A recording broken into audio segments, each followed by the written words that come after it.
दीर्घ 3 मास धरी भत्ता अपेक्षार वृद्ध वृद्धा विधवा दिव्यांग और स्वामी परित्यक्ता सरकार पक्षर मिलुवा आर्थिक सहायता एबेर अपारग बीजेपी सरकार दे पारुनथिबा अभियोग होईछि।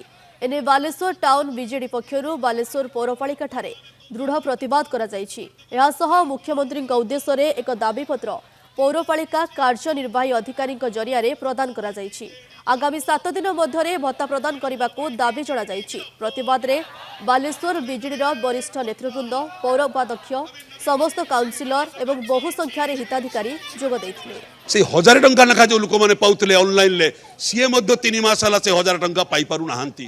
ताहारी पई जनसाधारण को विक्षोभ थिला एवं समस्ते आमे बीजेडी एवं जनसाधारण जो मैंने भत्ता पाउतले समस्त एकत्रित होई आज म्युनिसिपालिटी को घेराव कलु एवं मुख्यमंत्री को जरिया रे मुख्यमंत्री को दवा एग्जीक्यूटिव अफिसर को जरिया रे गोटे दाबीपत्र देलु।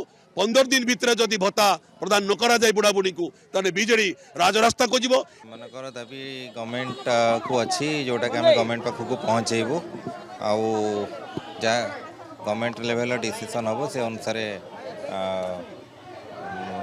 गवर्नमेंट पदक्षेप नब।